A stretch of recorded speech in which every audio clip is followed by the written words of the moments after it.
감사합니다. 이제 한번 기도하고 말씀 나눕니다. 하나님 아버지 감사합니다. 오늘 이 시간도 감사 헌금을 정성껏 마련해 바치는 성도들 한 분 한 분 주님 인쳐서 영광 받으시고 하늘문을 여시고 백배로 복을 부어 주시옵소서. 넉넉하여 누리게 하시고 많은 사람들에게 복을 끼치며 살아가는 진짜 능력자가 되게 하여 주옵소서. 오늘도 주의 음성을 기다립니다. 주님의 성령을 사모합니다. 친히 오셔서 우리 가운데 임재하시고 운행하시고 역사하시고 우리를 만나 주시옵소서. 우리의 영과 혼과 몸을 만지셔서 온전케 하시고 새롭게 하시고 치료하여 주시옵소서. 예수님의 이름으로 기도합니다. 아멘. 아멘.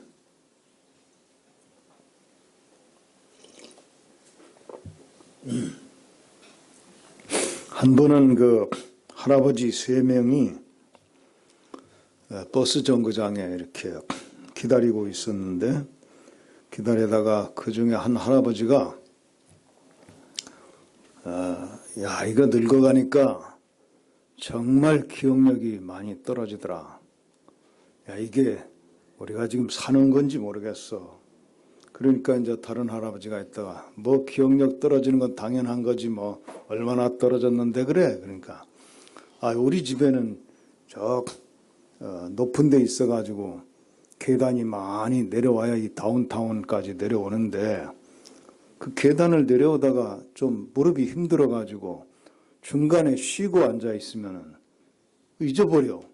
내가 지금 올라가는 중인지 내려가는 중인지 잊어버려가지고 한참 앉아서 그거 생각하다 보면 해넘어간다니까. 그러니까 나 다른 할아버지 있다. 에이, 그래도 그거는 아무것도 아니야. 나는 더 심해. 그래서 얼마나 심한데 그래? 그랬더니 나는 자주 화장실 문고리 잡고서 내가 들어가는 중인지 나오는 중인지 잊어버려가지고 한참 생각하고 서 있다가 이 소변이나 대변이 마려운 느낌이 들면 들어가고 아닌 것 같으면 나오고 그런다니까. 그러니까 다른 할아버지가 있다가 3번째 할아버지가 이 사람들아 늙어도 좀 곱게 늙어라. 그렇게까지 기억력이 나빠가지고 어떡한단 말이냐. 그리고 야단을 치고 난 다음에 이 할아버지가 잠깐 있다. 야, 근데 우리 버스 타려고 기다리는 거냐 내린 거냐. 그 3번째 할아버지가 이강천 목사랍니다.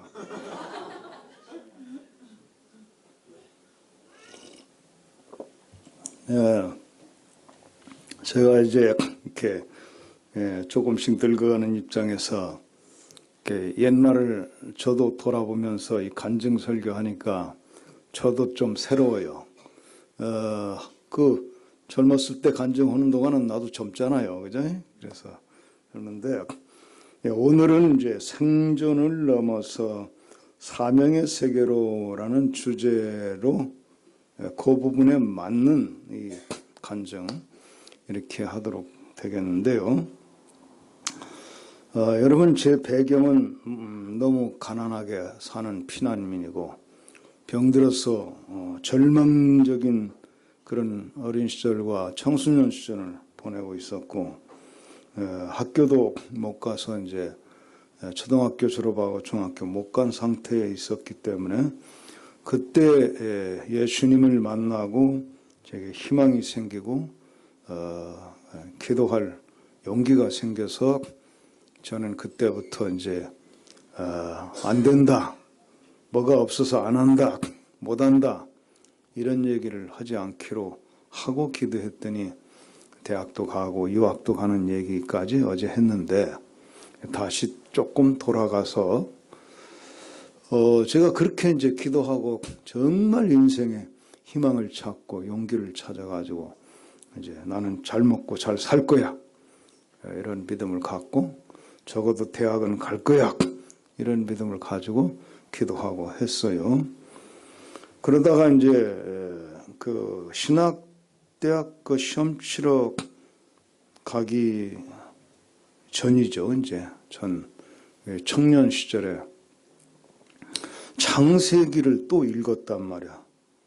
창세기 몇 번 읽었죠, 이번에? 제가 창세기부터 쭉 읽다가 로마서에 가서 그 말씀의 은혜를 받고 막 희망이 생겼다고 그랬잖아요. 그 이제 다시 또 창세기를 읽는 거예요. 이제 창세기 깨달은 얘기 하니까 그때 읽은 거 말고 또 읽으러 간 거죠.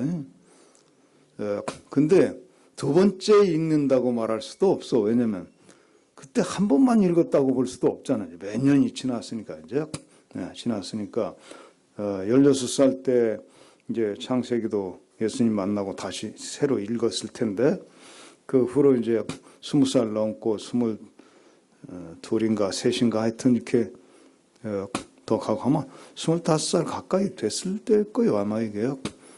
나 그거 연도 잘 모르겠어. 일일이 안 적어놨더니 어쨌든 그렇게 청년 시절이 되었을 때 창세기를 읽다가 이 12장을 읽는데 하나님이 이 깨닫는 그 영을 주시는 거예요. 이 말씀이 깨달아지는 거예요. 여러분 은혜라는 건 다른 게 아니야. 읽다가 깨닫든 듣다가 깨닫든 말씀이 깨달아지면 그게 은혜야. 근데 제가 깨닫는 은혜를 받는데 이 창세기 12장도 역시 아브람 얘기인데 하나님이 아브람에게 말씀하시는데 오늘 이 창세기 12장 얘기를 제가 다 제가 설교로 해가지고 창세기 12장만 가지고 한 교회 가서 붕해를 3박 4일을 한 적이 있어요. 무궁무진해, 이 속에. 설교할 게 무궁무진한데, 오늘은 설교하는 것도 아니고 간증이니까. 근데 간증을 여러분이 이해하시려면 그래도 이 뜻이 조금은 해명이 돼야, 그래서 그게 간증이 그렇게 나왔구나. 이게 되기 때문에 얘기인데, 다 생략하고, 이 하나님이 아브라함에게 약속하신 이 말씀 중에 축복에 대한 약속이 있습니다. 축복에 대한 약속이 있는데 이 축복에 대한 약속을 자만히 묵상하고 깨달아 보면 축복에 두 가지 차원의 축복이 있다는 겁니다. 하나는 뭐냐면 내가 네게 복을 주겠다 이렇게 말씀하신 내용이 나오죠. 거기 2절에 내가 너로 큰 민족을 이루고 네게 복을 주어 내 이름을 장대하게 하리니 그러니까 복을 주어 이렇게 말씀하신 부분이 있죠. 그래서 이 축복의 차원이 먼저는 우리가 저주의 땅에 제가 살았듯이 우리 하나님을 알지 못하는 사람들은 적어도 영적으로라도 또는 정신적으로도 또는 물질적으로도 이 저주 아래 대부분 살고 있단 말이에요. 그런데 하나님이 아브라함을 불러내서 내가 네게 복을 주리라 이렇게 말씀하신 게 내가 읽을 때 나에게도 똑같이 그렇게 그 약속이 주어지는 거예요. 나는 지금까지는 저주 속에 살고 있었는데 내가 네게 복을 주리라 하나님이 나에게 말씀하시는 거야. 할렐루야. 성경은 과거사가 기록되어 있지만 성경은 과거사가 기록되어 있다고 해서 과거로 끝나는 책이 아니라 미래까지 주어지는 책이에요. 기록된 성경을 읽다가 내가 깨달아지고 믿어지면 그게 내 거야. 그래서 그것이 내 미래가 되는 거라고. 그러니까 아브라함에게 복을 주리라 하신 이 말씀이 내가 읽으면서 내가 믿어지니까 그게 나에게 주시는 약속이 되어버리더는 거야. 하나님이 이강천이 너 내가 복을 주겠다. 이 음성으로 믿어지는 거예요. 할렐루야. 내가 복을 받고 살 것이다. 또 확인한 거죠. 확인하고 또 확인이 되는 거죠. 그런데 이제 처음에 읽을 때는 거기까지만 깨달았죠.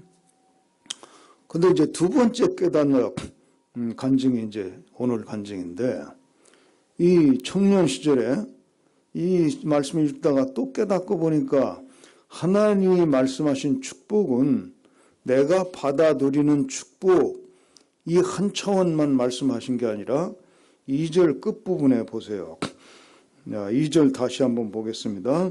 내가 너로 큰 민족을 이루고 네게 복을 주어 내 이름을 창대하게 하리니 너는 복이 될지라.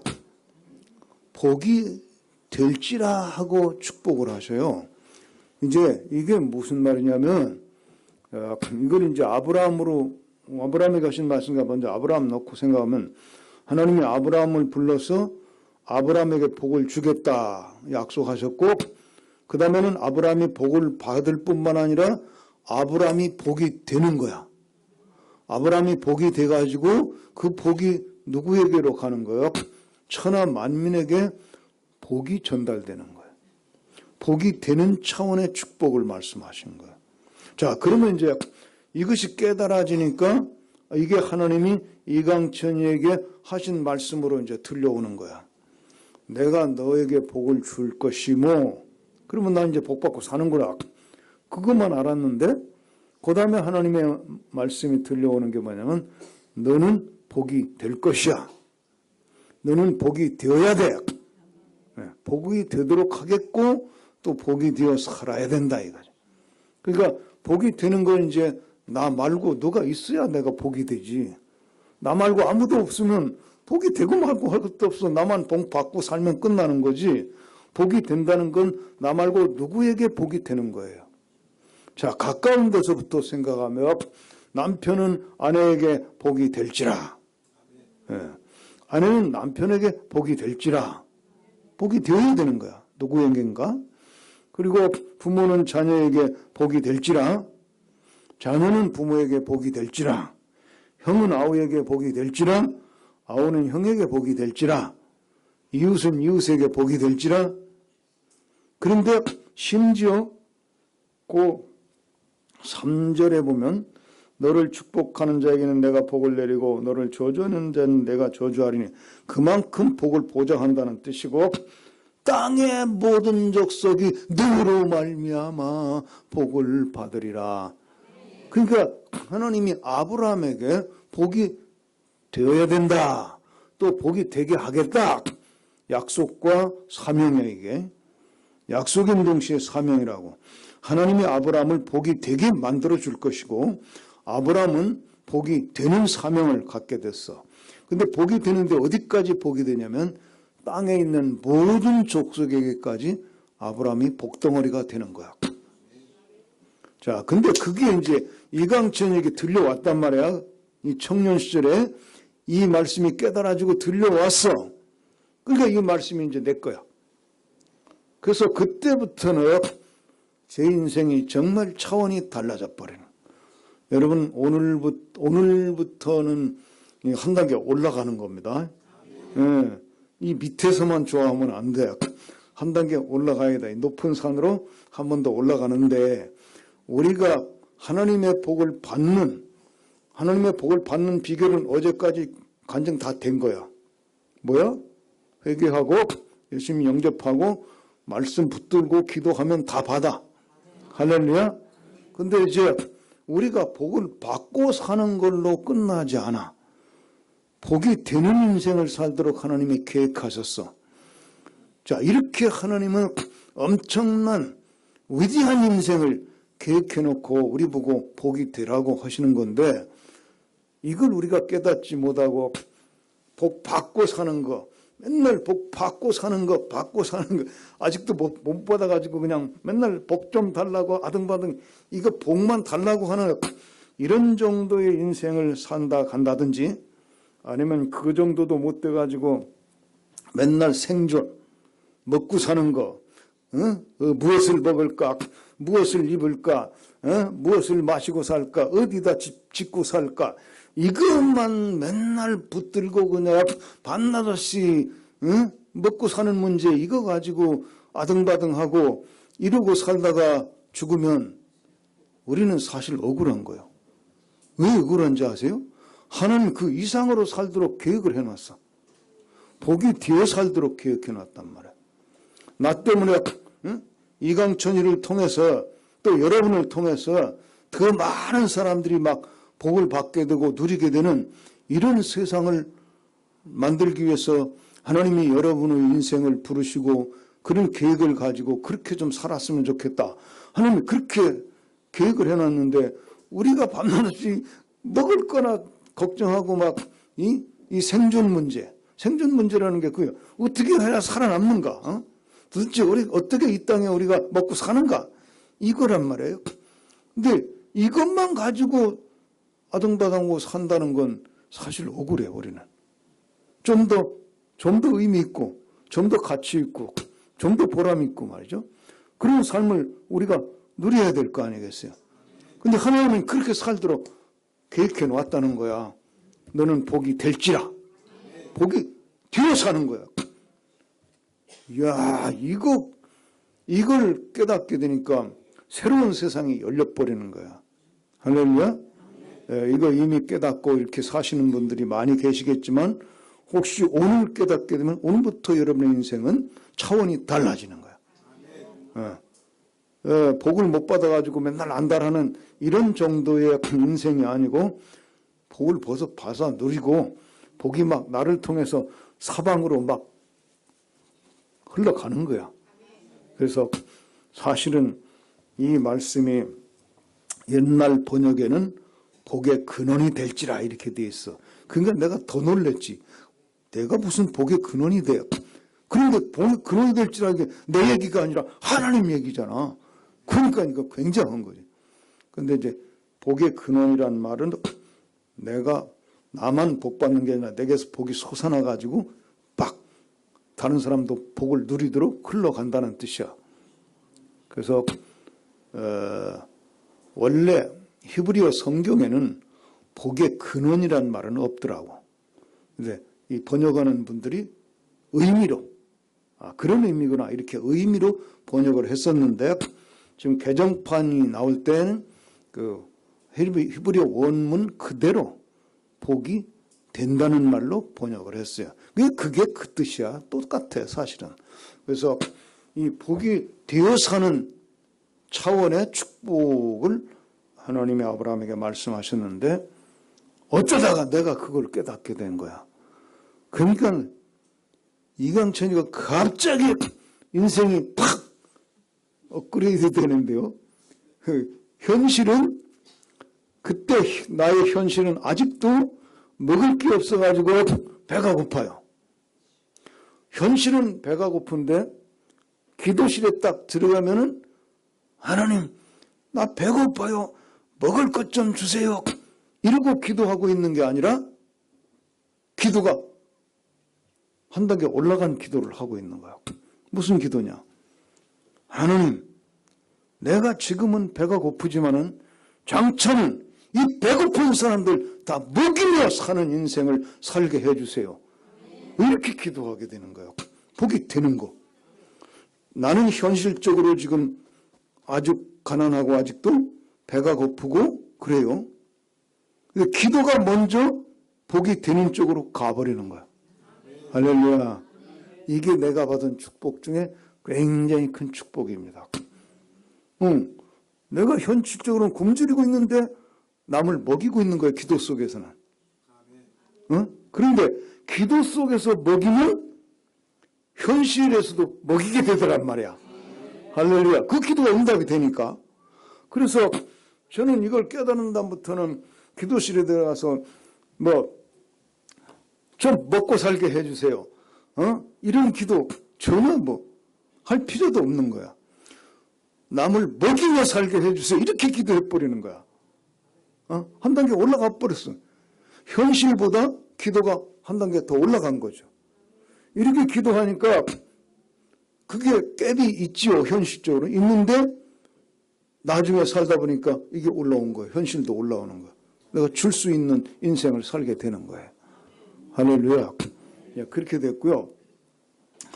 그리고 이제 그 깨달은 지 얼마 안 돼서 이제 신학대학에 갔는데 신학대학에 가서도 저는 굶주렸습니다. 솔직히 어제도 좀 얘기했지만 그래서 제가 1등 했으면 장학금을 타니까 큰 걱정을 안 해도 되는데 2등 하니까 2등이나 꼴등이나 똑같은 거야.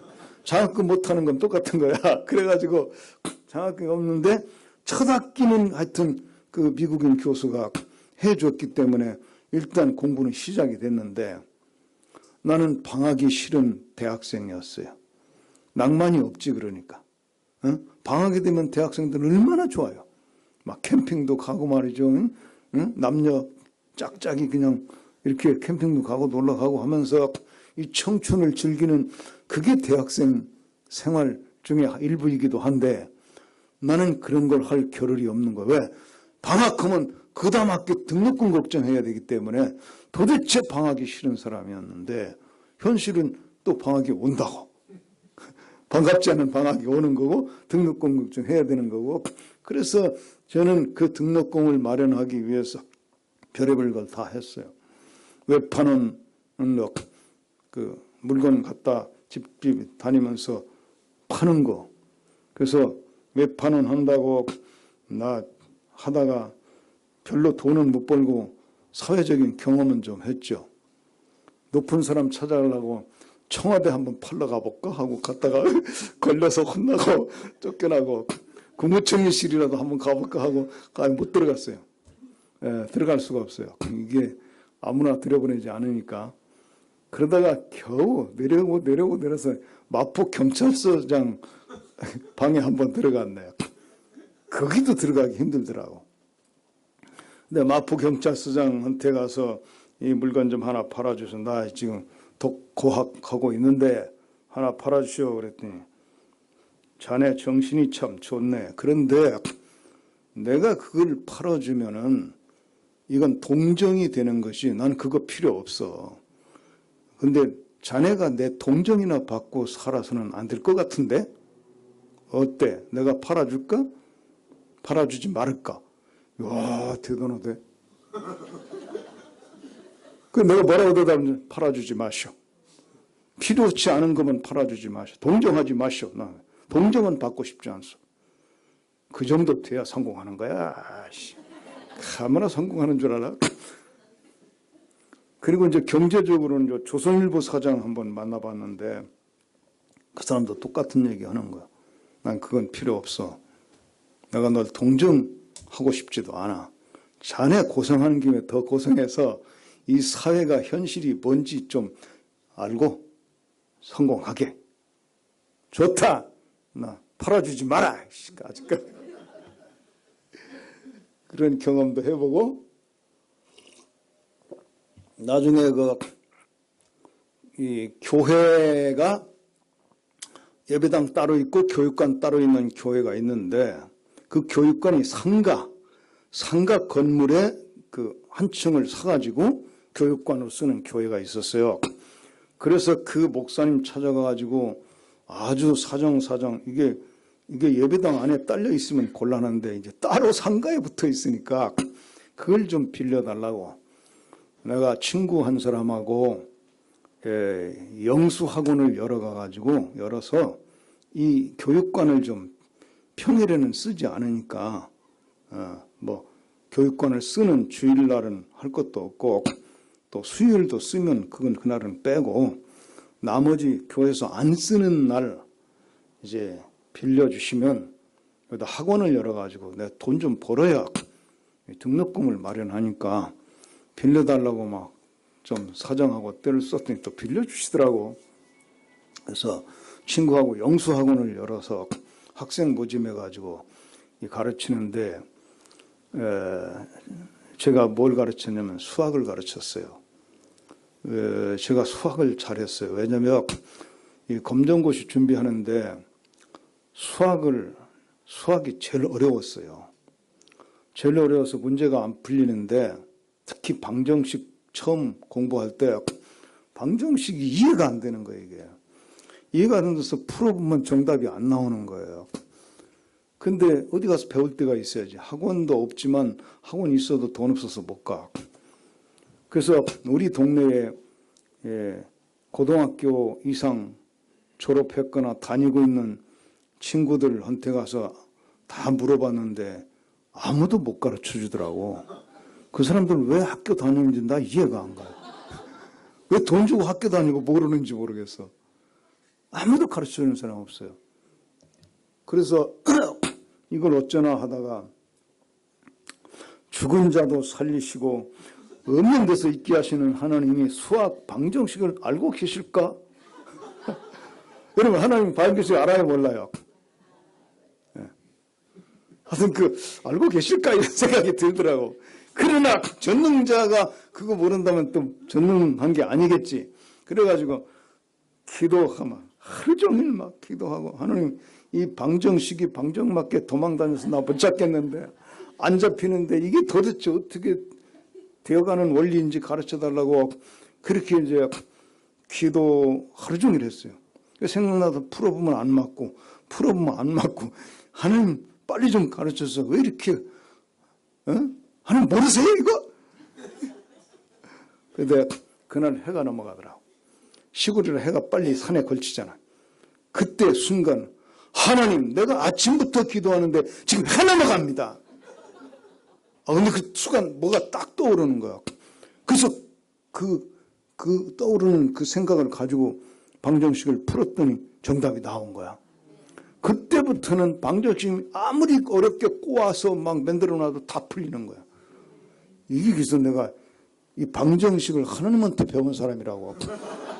그러니까 수학 자신 있는 거예요, 자신은. 다 풀리는 거예요. 수학 문제 못 푸는 게 거의 없어요.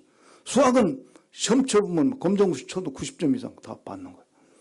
그래서 수학을 내가 가르쳤어요.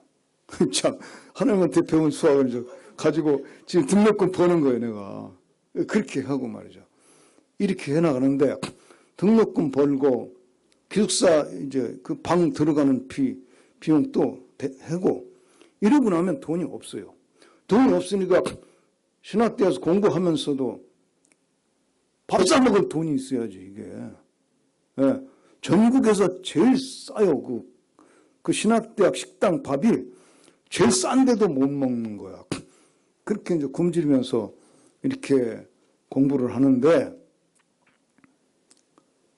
그 기도실에 들어가면 사실 꼬르륵꼬르륵 소리가 나는데 기도는 밥 달라고 기도가 안 되는 거야. 그건 너무 차원이 낮은 거야. 적어도 깨달은 나에게는 그거는 너무 차원이 나와가지고 밥 좀 먹여달라. 야, 이런 기도는 내가 하고 앉아있다는 건 이거 말이 아니다 이거야. 그거 없어. 그런 기도 안 해. 무슨 기도 했겠어요? 하나님, 나 미국 유학 보내주세요. 응? 그렇게 나온 거예요. 왜 유학이냐? 하나님 이제 물으시죠. 하나님이 창세기 12장에 말씀하시기를 날 보고 복이 되라고 하셨어요. 복이 되되 보통 그냥 내 아내나 내 가족에게만 복이 되는 게 아니라 땅의 모든 족속이 이강천이로 말미암아 복을 받으리라고 말씀하셨어요. 그러면 이강천은 땅의 모든 족속을 상대로 이제 일을 해야 돼요. 그러려면 세계적인 목사가 되는 건 이제 정해져 있으니까, 목사가 돼도 그냥 서울에서 목회한다고, 나는 그때부터 꿈이 그런 거예요. 서울에서 목회하더라도 나는 서울 목사로 끝날 수는 없다. 예. 서울 큰 도시인데도 불구하고 서울 목사로만 난 끝날 수 없다. 왜냐면 땅의 모든 족속을 위한 복덩어리이기 때문에 땅의 모든 족속, 세계 만민을 상대로 내가 하는 목사지 서울 시민만을 위한 목사로 끝날 수는 없는 거예요. 그렇게 비전이 커버린 거예요, 그때. 응? 이 사명을 보는, 이게 복이 된다는 건 일종의 사명이잖아요.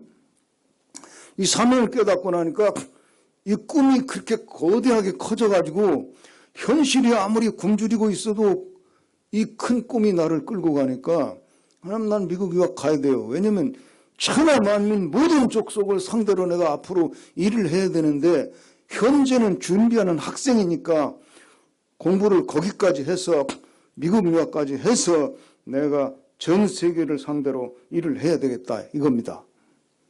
그 왜 미국이냐? 독일이 아니고.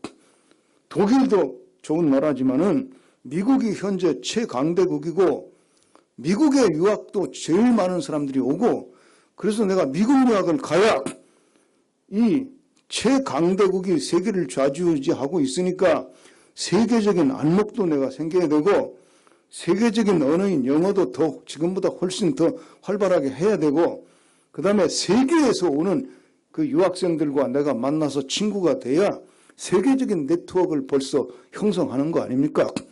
이렇게 막 나는 가는 거예요. 그 밥도 못 먹는 청년이 믿음이 아니라면 이런 거 생각도 못 합니다.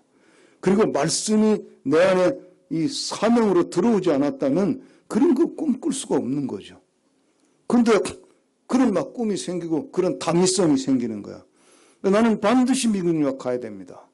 그리고 기도하게 되는 거야. 그 기도실 나오면 배가 고파. 기도실 들어가면 배고픈 줄 모르고 유학 보내달라고 세계적으로 일을 하고 싶다고, 응? 천하만민 구원하는 일에 날 써달라고, 천하만민 복받게 하는 일에 날 써달라고 이러고 기도하고. 좀 따라올 만한 하겠어요, 여러분? 지금 굉장히 높은 데로 지금 끌고 올라가는 거예요, 여러분. 여러분, 우리 그리스도인들은요, 그렇게 시시하게 사는 게 아니야. 맨날 어떻게 해 밥이나 먹고 사나 이러고 사는 게 아니라니까. 지금 그렇게 어려운 사람들이 있어도 난 말을 하는 거예요. 여러분들 사실 일본이 아무리 잘 사는 나라 할지라도, 응? 고향 본국을 떠나서 여기 와서 자리 잡느라고 얼마나 수고하시고 고생하셨습니까? 그러나 고생했다는 것 자체가 자랑은 아니라고. 고생했기 때문에 무슨 의미가 나왔냐 이거야. 여러분, 일본에 여러분이 복덩어리로 왔다는 사실을 기억하라고. 응? 여러분들이 복을 받기만 위해서 여기 잘 살기 위해서 온 게 아니라 하나님이 여러분을 일본에 보내신 것은 일본 사람들 축복받게 하려고 보내셨단 말이에요.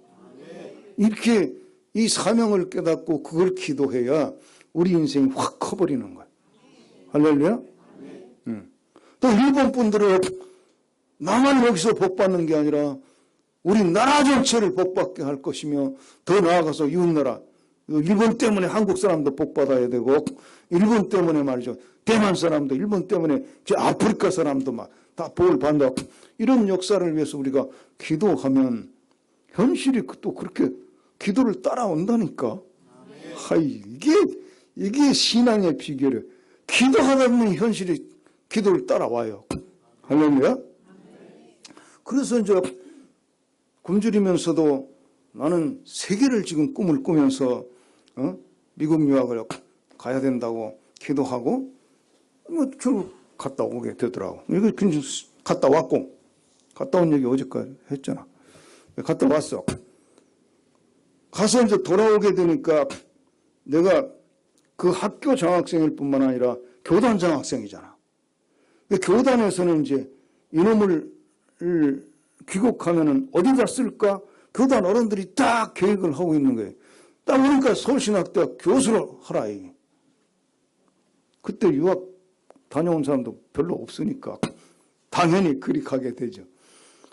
서울신학대학 제가 윤리학 교수로 이제 들어가게 됐습니다. 왜냐면 처음부터 갈 때부터 교단 어른들이 이 서울신학대학에는 윤리학을 공부한 사람이 없으니까 자네는 가서 윤리학을 좀 공부해가지고 와서 윤리학 교수 해야 된다고 아예 뒤집어 씌워놨어. 갈 때부터.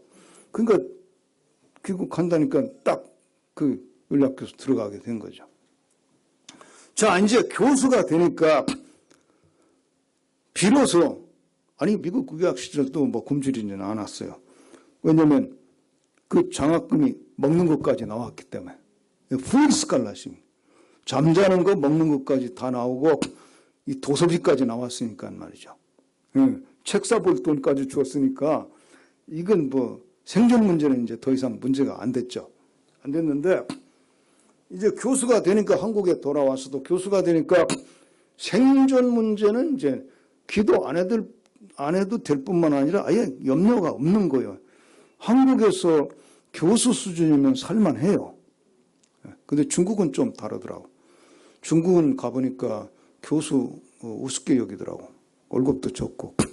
왜냐면 중국에서는 그 문화혁명 할 때에 이 지식인들이 괜히 비판적인 소리 할까 봐서 그냥 교수를 납작으로 만드느라고 그냥 완전히 사회적으로 낮은 계급으로 만들어버렸어. 그때. 그러니까 지금 올라오고는 있어도 아직도 한국만큼 대우 안 해줘.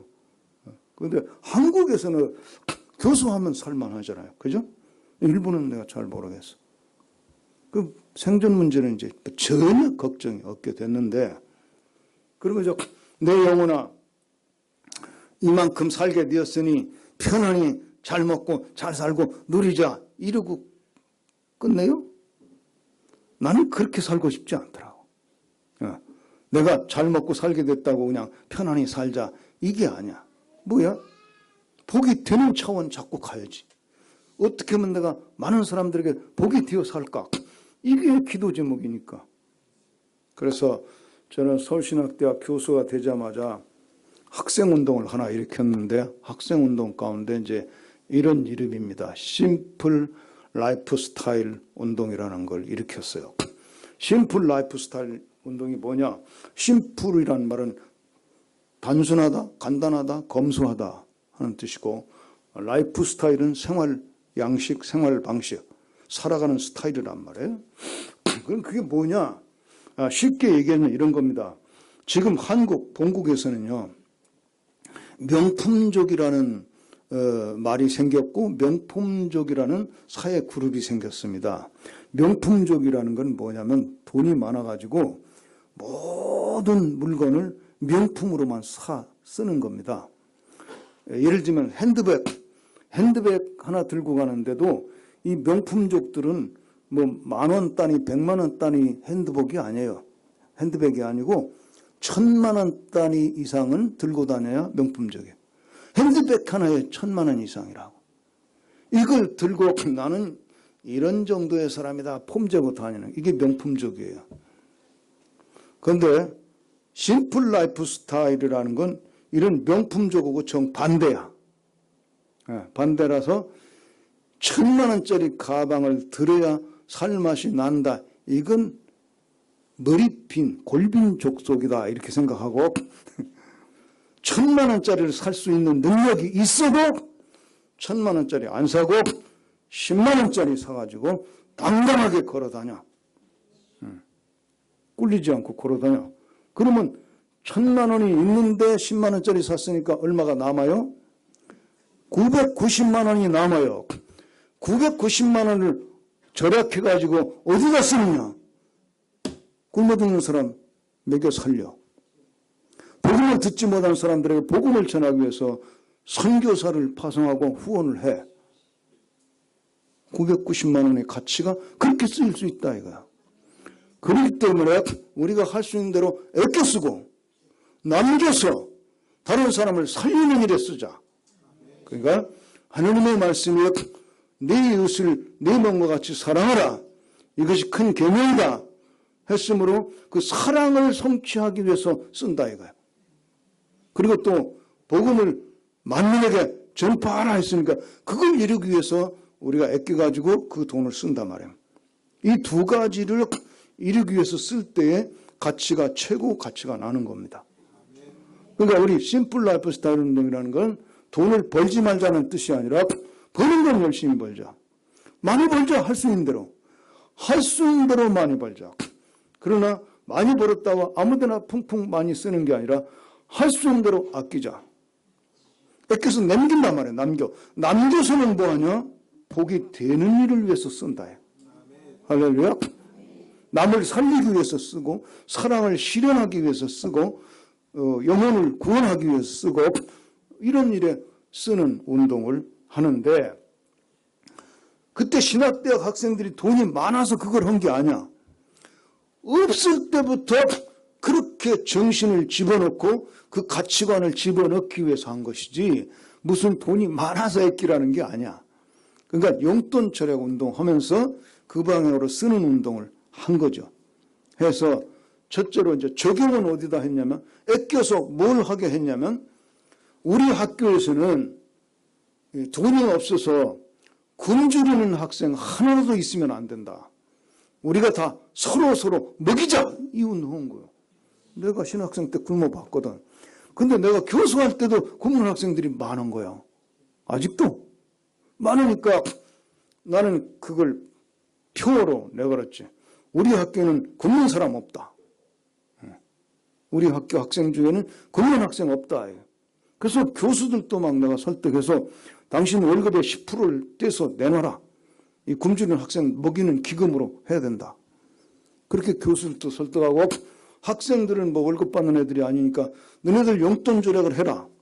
해서 식권 살 때 네가 먹을 식권만 사지 말고 자, 한 달 30일 먹을 이제 식권을 산다 그러면 네가 먹을 한 달짜리 식권을 살 때에 식권 10장이라도 더 사서 그 10장은 굶주리는 친구를 먹이기 위한 통을 만들어 놓고 여기다 넣어놔라. 그래서 식권통을 만들어 놓고 여기다 넣으면 진짜 돈이 없어서 굶을 수밖에 없는 친구들은 눈치 보지 말고 여기 와서 꺼내서 갖다 먹어라. 안 잠궈 놓고. 그랬더니 지 돈은 영화 구경 가고 여기서 식권 꺼내서 먹는 놈도 있긴 있었어. 근데 그런 애들은 한둘이지. 한두 명 있고 대부분은 이 굶주린 친구들을 생각해서 더 식권 사다 거기 넣기 때문에 굶주리는 친구들은 거기서 꺼내다가 또 먹고 저는 이제 그때 아주 자원에서 생활관장을 맡았어요. 기숙사 사감을 맡았다고요. 왜냐하면 굶주린 애들이 거기 다 들어있으니까 대부분. 그래서 그 기숙사 임원들 가동해가지고 굶주린 친구 여기 있으면 안 된다. 너희들 다 파악을 해서 굶는 애들은 다 먹일 수 있게 해라.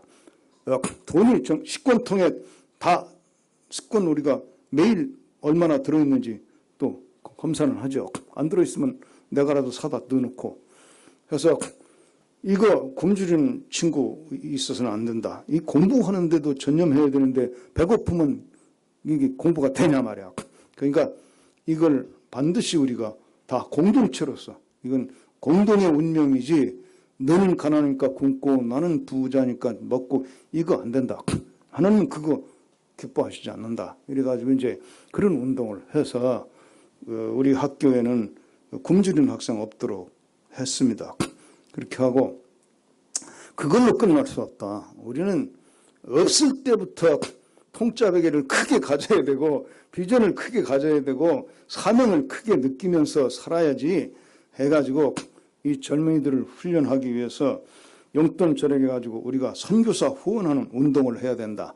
그래가지고 선교회를 만들고 회장 뽑고 그래서 선교비를 위해서 용돈 절약해서 선교비 내서 선교사 후원하는 그런 일을 또 진행하고요. 이렇게 해나갔죠. 그랬더니 헛소문도 좀 나긴 났어요. 이제 굶주리는 학생이 없어지고 그렇게 많은 돈이 막 그렇게 움직이고 있는 거예요. 움직이고 있으니까 무슨 소문이냐면 이강천 교수는 월급 타서 굶주리는 학생들 먹이느라고 집에 안 갖다 줘가지고 제 아내하고 애들은 간장이나 먹고 있다. 뭐 이런 헛소문도 났는데 그 순전히 헛소문이고 제가 한 분량 다 누구나가 할 수 있는 분량을 하는 거지 나 혼자 희생해가지고 되는 게 아니잖아요. 나 혼자 희생해가지고 몇 사람 먹이겠어요 이거. 이제 공동체 운동을 한 거죠. 서로 같이 돕고 같이 한 것이지 나 혼자 한 게 아니라고요. 내가 내놓은 거는 또 다른 11조 한 거예요. 100만 원을 예를 들어서 월급을 받게 되었다 하면 10만 원 11조로 교회 와서 하나님께 감사하다고 드리잖아요. 그럼 90만 원이죠? 가정에 쓸 수 있는 게 거기서 10만 원을 더 떼는 거예요. 그 10만 원을 학생들 먹이는 데 쓰는 거예요. 그럼 이제 80만 원 가지고 우리가 이제 일반 헌금도 하고 생활비 쓰는 거죠. 근데 이게 별거 아니죠. 사실 누구나 우리가 믿음으로 복이 되고 싶어 한다면 이 정도는 할 수 있어요. 하는데 이게 혼자 하는 게 아니라 교수들도 내가 막 설득해가지고 같이 내놓다. 교수들도 내놓고 학생들 자기들 용돈도 그렇게 내놓으니까 다 해결이 되는 거예요. 할렐루야. 그래서 저는 지금도 그렇게 했습니다. 우리 그리스도인들이 하나님께 11조원금 바치고 11조만 한 번 더 떼서 어려운 사람들 돕는 운동을 공동으로 한다면 어마어마한 일을 해낼 수 있습니다. 작은 것 같지만 힘을 합치면 굉장히 커집니다. 그러니까 우리 학교에서는 국민학생 없어졌다니까. 예. 다 배울 수 있어요. 10분의 1만 떼어서 같이 해버리면은 딱 되더라고. 그렇게 해서 진행을 했습니다. 그러니 얼마나 감사하고 또 사는 맛이 달라요. 예, 여러분 해보세요. 줄 때 사는 맛이 달라요. 받을 때도 좋죠. 받을 때도 기분 좋잖아요. 뭐 선물 받거나. 자, 저에게 선물을 해주시는 분들이 여기서도 계신데 감사합니다. 받는 거 저도 좋아합니다. 그러나 줄 때 또 다른 기쁨이 있습니다. 주시는 분들 그렇지 않습니까? 줄 때, 내가 줄 수 있을 때 또 다른 즐거움이 있어요. 그렇기 때문에 하나님은 많이 주면서 살도록 계획해 놨어요. 근데 우리가 못 주고 살면 하나님이 주면서 살도록 계획해 놓은 걸 다 받지도 못하는 거야. 이해가 되세요 지금? 우리 믿음으로 산다는 거는 이렇게 해서 받아서 주는 거지만 자꾸 주는데 힘쓰면 하나님도 더 주신단 말이야. 그러니까 복이 되는, 왜냐면 하나님이 복이 되라고 하셨으니까 복이 되는 방향으로 순종하여 가면 자꾸 복이 되는 거야. 갈수록 더 복이 되는 거야 이렇게. 저는 그래서 저는 이제 목사니까 돈 버는 사람은 아니잖아요. 돈 버는 사람은 아니기 때문에 이 물질적으로 굉장히 많은 사람들을 도왔다 이거 말할 수는 없습니다. 그러나 깜냥껏 내가 월급 받아 사는 그 분량 안에서 나눌 수 있었고 그 나눈 삶의 즐거움을 느꼈고 그리고 지금 이 은퇴하고 이렇게 나이가 들어보니까 그때 그렇게 젊어서부터 살아온 게 지금 와서 뿌듯한 거예요. 왜 그런지 아세요? 예를 들면요. 제가 2년 됐나 벌써? 2년 전에 한국에서 속초를 갈 일이 있어서 이제 그 제자 되는 목사에게 연락을 했어요. 나 속초에 일이 좀 있어서 며칠 가게 된다. 그랬더니 가보니까 딱 그 코레일 연수원, 한국철도공사 연수원을 이제 딱 빌려서 방을 해 놨어요. 그 싸게 빌렸죠. 거기 그 직원을 통해서 이제 이렇게 한 것 같더라고. 싸게 빌렸는데, 내가 그 방값을 지불하려고 하니까 이미 지불이 다 끝난 거예요. 그 다음에 이 목사가 또 식사 때마다 여기 맛있는 거 이쪽에 있습니다 하고 안내를 하는데 나는 이제 안내만 하라고 그랬죠. 안내해서 가서 먹고 식사비 내려고 하면 벌써 다 지불이 끝났어요. 내가 나중에 화냈어요. 야, 너 뭐야? 응? 네가 왜 다 내? 그죠?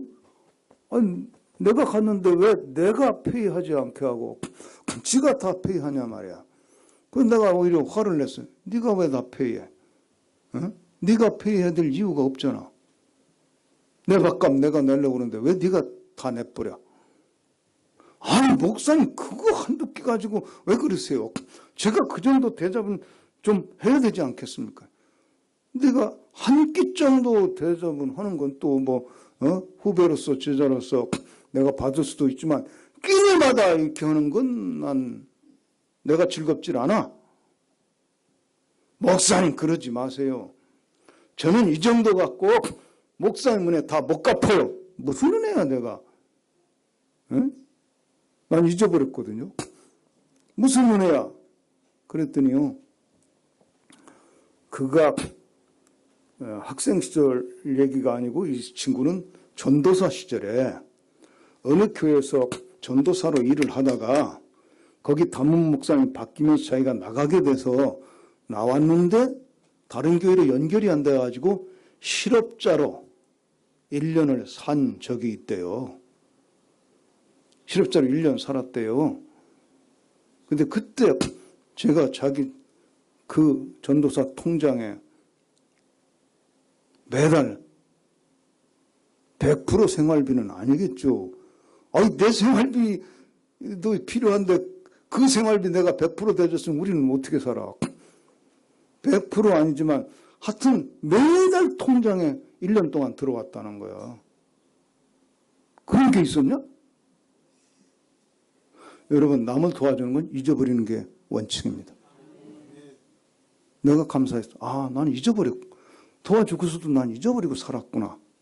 이게 너무 감사한 거야. 그거 꼭 기억하고, 나는 지 도와줬는데 지는 나 갚지도 이건 도와준 게 아니에요, 여러분. 그죠? 진짜 도와준 건 도와주고 잊어버리는 거예요.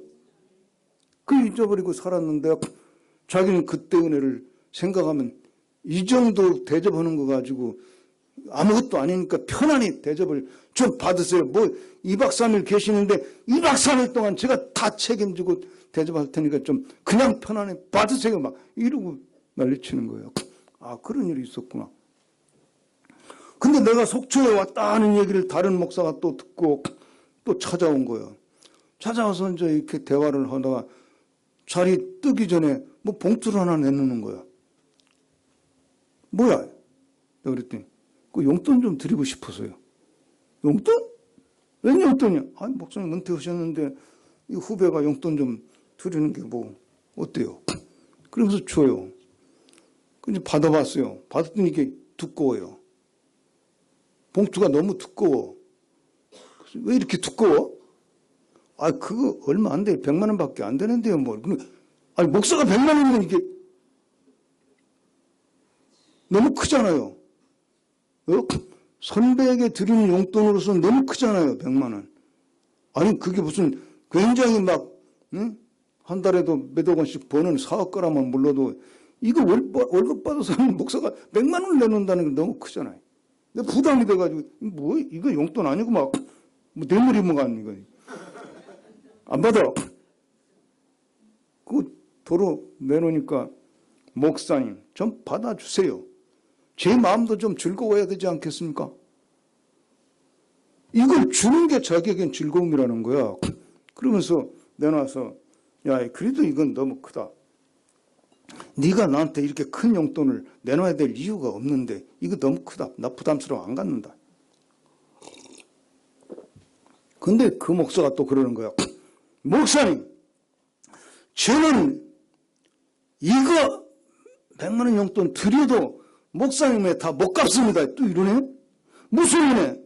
난 영적으로 내가 뭐 영향을 끼친 것만 생각하지 그걸 돈으로 계산할 수는 없잖아요. 그랬더니 이 목사가 하는 말이, 그 목사가 중국 선교사 하다가 쫓겨난 목사야. 중국 선교사로 선교 활동할 때에 후원금이 적게 들어와가지고 고생을 많이 했는데 목사님의 가정에서 5년이라나? 매달 후원금을 또 보냈다네? 난 잊어버렸어. 몰라. 그 뭐 자주 하는 거니까 누구에게 내가 갔는지 그런 거 신경도 안 쓰고 잊어버리고 사는데 이 양반이 그러는 거야. 그런 일이 있었냐? 그러면 당신의 행복을 위해서 내가 받아주마. 그러고 받은 적이 있는데 이렇게 보니까 내가 그래도 없는 중에서라도 다른 사람들이 어려울 때 이렇게 베풀고 복이 되면서 사는 삶을 살아왔구나.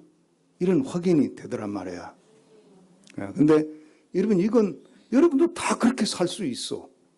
하나님이 그렇게 살 수 있도록 계획해 놨기 때문에 믿고 사랑하는 마음으로 나누기 시작하면 나누면서 살 수 있는 능력이 자꾸 생겨.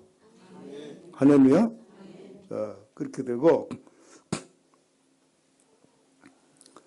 그 다음에 이게 이제 내 자랑 같아서 이게 좀 그렇긴 한데 그래도 하나님이 깨닫게 하셔가지고 그렇게 살아보니까 하나님이 그걸 보장하신단 말이야. 그죠? 사실 제 아내가요, 처음 결혼하니까 나는 결혼하기 전부터 이걸 깨달아가지고 이제 막 주는 연습을 부지런히 했는데 제 아내가 결혼하고 나더니 내가 자꾸 주려고 그러니까 안 된다는 거예요. 왜? 현실이 살림해야 되니까. 여자들은 남자들보다 조금 더 현실적이에요. 살림하다 보면 우리도 모자란다 이거야. 그래서 이제 이렇게 쪼는 그런 게 조금 있었어. 결혼 초기에. 그런데 우리가 내보내고 해보니까 내보내도 부족한 게 없거든. 하나님이 삶을 누릴 만큼은 다 보장하시거든. 그러니까 우리 사람은 그걸 깨달은 거야. 깨닫고 나니까 내가 줄 사이가 없어요. 내가 주기 전에 자기가 다 줘버려. 아, 진짜 지금은 내가 아무에게도 내가 무슨 돈 한 푼 줄 수가 없어요. 저 양반이 벌써 다 줘버렸기 때문에. 네, 이게 신나는 인생이야. 할렐루야? 여러분, 부담스럽게 이거 듣지 마세요. 이게 축복입니다. 진짜 이게 축복이에요. 내가 살아보니까 이게 신나는 인생이야. 아, 주면서 살아도 사는데 왜 맨날 갈퀴질해서 살려고 그래? 남의 끝까지 뺏어 살려고 하는 사람들은 이건 참 불쌍한 저주 안에 사는 거죠. 남의 거 뺏지 않더라도 내 거만 하고 이러고 사는 것도 이것도 우리는 억울하다니까. 아유, 주고 베풀고 복을 막 끼치고 살도록 하나님이 해 놓으셨는데 거기까지 사는 거야 우리가. 할렐루야. 내가 이제 교수를 하다가 저는 마음속에 꼭 목회를 한번 해서 아주 그 이상적인 교회를 한번 해보고 싶었어요. 목회를 하면서 이 지역사회 어려운 사람들 다 교회가 살 길을 마련해 주면서 또 세계 선교하면서 말이죠. 그런 교회를 뚜렷하게 한번 해서 후배들이 그냥 쳐다만 봐도 다 배울 수 있도록 그렇게 하고 싶어서 이제 목회를 하러 가기로 교수직을 사표내고 목회를 하러 가는데, 그렇다고 해서 내가 큰 교회, 도시교회 이것만 또 골라서 갈 수도 없더라고. 나는 하나님이 어디든지 허락하면 그거죠. 거기서 어렵든 쉽든 거기서 출발해가지고 하는 그런 성공하는 그걸 한번 해보고 싶다 해서 기도했더니 하나님, 경상남도 밀양, 그때 읍이었어요. 사실 시골이지. 경상남도 밀양교에서 나를 모시겠다고 장로님들이 찾아오는 바람에 물어보지도 않고 갔지. 가서 밀양에서 이제 목회를 제가 시작하게 됐는데, 저는 그 밀양에 가서 나는 밀양 목사지만 밀양 목사로만 한정될 수 없어요. 왜? 서울에서 해도 나는 서울 목사로 한정될 수 없는 목사인데 그 밀양교회가 날 모르고 데려간 거지. 이렇게 큰 사람을 데려갔으니 밀양교회가 얼마나 따라오기 힘들겠어요. 갔는데 내가 하나님께 받은 사명과 이런 비전을 가지고 목회를 지금 해 나가는데 이 어른들이 따라오지 못하는 거야. 그냥 맨날 복 받는 것만, 이것만 알고 산 사람들이 복이 되어서 사는 것을 막 해야 된다고, 교회도 그렇게 해야 되고 개인도 그리스도인도 그렇게 해야 된다고 자꾸 설교하고 가르치고 끌고 나가고 하니까 이 어른들이 못 따라오는 거야. 나도 그때 젊었고 못 따라오는 바람에 어른들은 놔두자.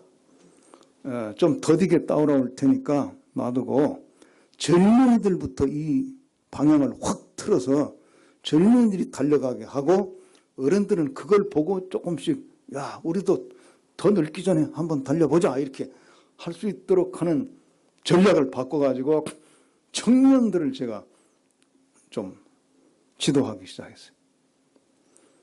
그래서 우리 집사람한테 한번 부탁을 했어요.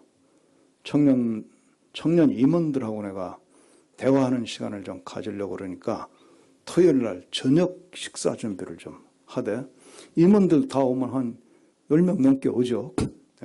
10명 넘게 오는데 그 저녁 식사 준비를 좀 해달라고 부탁을 해가지고 저녁 식사를 딱 해놓고 이제 임원들을 초대를 했어요. 청년 임원들을. 그 얘기 진행되기 전에 그 밀양교회 가서 이제 예산 세워놓은 걸 먼저 내가 스터디를 했어요. 무슨 예산을 어떻게 세워놨나 보니까 다른 건 얘기할 것 없고 청년의 보조비라는 항목이 있어요. 그래서 그 재정 집사님에게 청년의 보조비가 내용이 뭡니까? 뭐 하는 겁니까? 그러니까 청년의 활동 열심히 하라고 도와주는 거래. 여러분 잘하는 거예요? 잘못하는 거야? 교회가 청년의 활동 열심히 하라고 보조금을 줘. 잘하는 거예요? 잘못하는 거야? 여기 청년들 대답해봐. 잘하는 거예요? 잘못하는 거야? 나는 기분 나빴어. 아니 청년들을 뭘로 보고 이 보조비를 주고 있어 이거. 청년들이 자립할 뿐만 아니라 복이 돼야지. 남을 도와줘야지. 돈을 받고 살아 청년들이. 다 큰 애들이. 이거부터 고쳐야 되겠다. 그래서 이거 주지 마. 이렇게 하면 안 돼. 처음 간 목사가. 그러니까 그냥 죽여 놔두고 회수해야지 이제. 주고서 되돌리게 해야지. 청년들을 그렇게 지도해야지. 그래서 청년들 임원들을 제가 초청을 했어요. 그러니까 청년들이 얼마나 좋아하는지. 새로 오신 담임 목사님이 젊기도 하지만 청년들을 이렇게 식사 초대를 한다고. 아마 그 전에 목사님은 그렇게 안 했나 봐. 좋아가지고 막 와서 막 입이 벌써 먹기도 전에 째져가지고 와서 아주 즐거워해. 저녁을 즐겁게 먹었어. 먹고 나서 이제 그 임원들에게 물어봤어요. 우리 청년들 말이야. 집에서 아직도 부모에게 용돈 받아 쓰는 사람이 있나? 내가 그렇게 물었어요. 그랬더니 적어도 임원들은, 실업자는 임원이 안 됐더라고. 그러니까 임원들은 다 작은 직장이라도 가지고 있어가지고 용돈 부모님께 안 받아 쓴다 이거야. 그래서 나 속으로 잘 됐구나. 근데 왜 교회에서는 용돈을 더 쓰냐? 그랬죠. 예? 그게 무슨 말씀이에요? 왜 보조비 받냐고. 다 큰 애들이. 왜 다 큰 애들이 부모 용돈 받아 쓰냐고 아직도. 집에서는 안 그러는데 왜 교회에서는 그러냐 이거야. 맞아 안 맞아? 그죠? 그렇게 가르쳤어요. 그때 이분들이 그것도 그렇네? 그거 참 부모님께 용돈 안 받아 쓰는데 교회에서는 용돈 받아 쓰니까 이거 자존심 상하는데요? 그럼 어떻게 하면 좋아요? 반납해야지. 어떻게 해요? 이번 주일에 받으면 다음 주일에 그냥 그대로 쓰지 말고 그냥 헌금으로 바쳐. 그러면 되돌린 거지.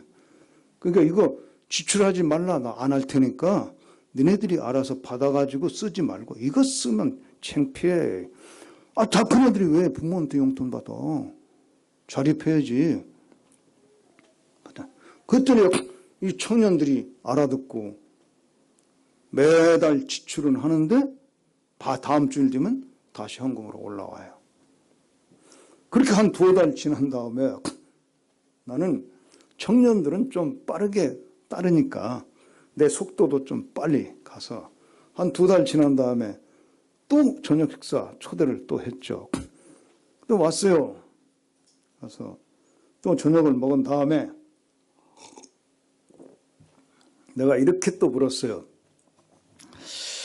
우리 청년들 말이야. 작은 직장이라도 다 다니는 것 같아서 감사한데 부모님께 용돈 좀 드리나? 이렇게 물었어요. 그랬더니 청년들이 뭐 많이는 못 드려도 조금씩 그냥 드리고 있습니다. 그래. 근데 교회에서는 왜 용돈을 안 내놓나?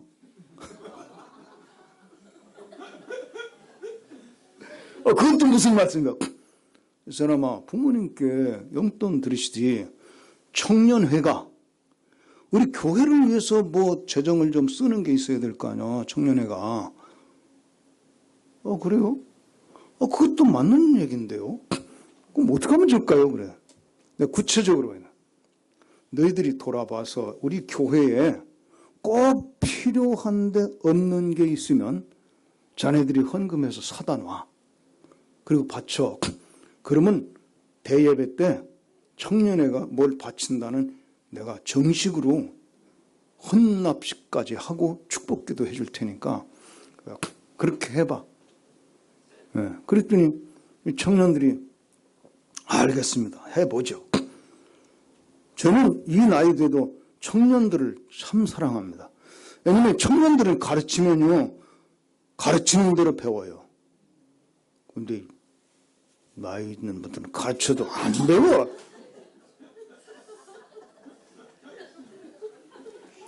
그래서 그랬더니 애들이 첫 달 뭘 사서 바치냐면요, 그때 옛날이니까 가르방 긁어가지고 이렇게 해서 등사하는, 이거 보신 적 있습니까, 여러분? 연세 드신 분들은 이거 보셨을 거예요. 이렇게 해서 뭐 주보도 만들고 뭐 회지도 만들고 했잖아요.